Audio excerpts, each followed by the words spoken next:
কই এর উজানের গান। পুকুরে অনেক প্রাণী বাস করত।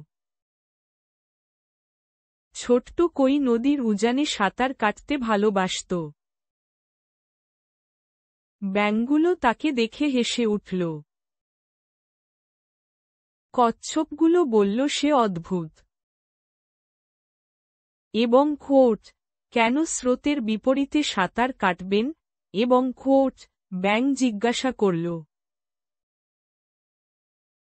এবং খোঁট, এটা খুব কঠিন। এবং খোঁট, কচ্ছপ বলল। কিন্তু কই মাথা নাড়ল। এবং খোঁট, আমি এভাবে খুশি বোধ করছি। এবং খোঁট, সে বলল। ড্রাগনফ্লাই উপর থেকে দেখল। এবং খোঁট, হয়তো কইয়ের সাহসী হৃদয় আছে। এবং খোঁট, সে বলল। কিন্তু হাঁসগুলো ঝাঁকুনি দিচ্ছিল এবং ঠাট্টা করছিল। এবং খোঁট, কই ক্লান্ত হয়ে ব্যর্থ হবে। এবং খোঁট, তারা বলল।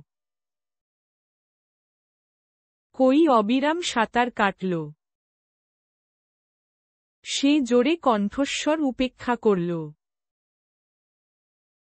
জল তার উপর ঠেলে দিল। তবুও, সে দৃঢ়ভাবে এগিয়ে যেতে থাকে। একদিন, কালো মেঘ জমে উঠল। পুকুরে বৃষ্টি নামল। জল তীব্র এবং দ্রুত গতিতে বেড়ে উঠল।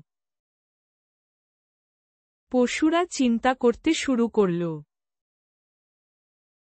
ব্যাঙটি একটি পাতায় আঁকড়ে ধরল।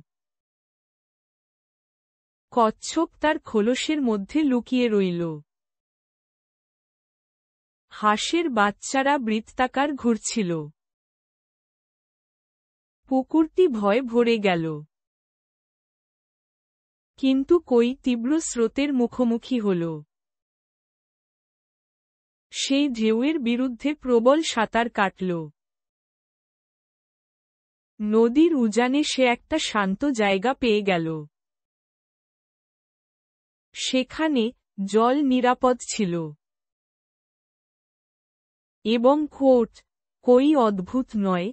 এবং খোঁট, ব্যাঙ বলল। এবং খোঁট, সে শক্তিশালী। এবং খোঁট, কচ্ছপ বলল। এবং খোঁট, কই জ্ঞানী। এবং খোঁট, ড্রাগনফ্লাই বলল। সবাই তাকে শ্রদ্ধার চোখে দেখত। কই একটা মৃদু গান গেয়েছে। পুকুরের মধ্য দিয়ে এটি প্রতিধ্বনিত হল।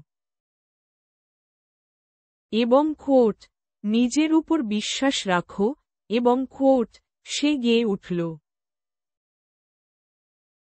এবং খোঁট, তোমার পথে তোমার শক্তি। এবং খোঁট। সেই দিন থেকে, সবাই শুনল। তারা ছোট্ট কইয়ের কাছ থেকে শিখেছে। পুকুরটি আরও সদয় এবং উজ্জ্বল হয়ে উঠল। আর কই আনন্দে উজানে সাঁতার কাটল।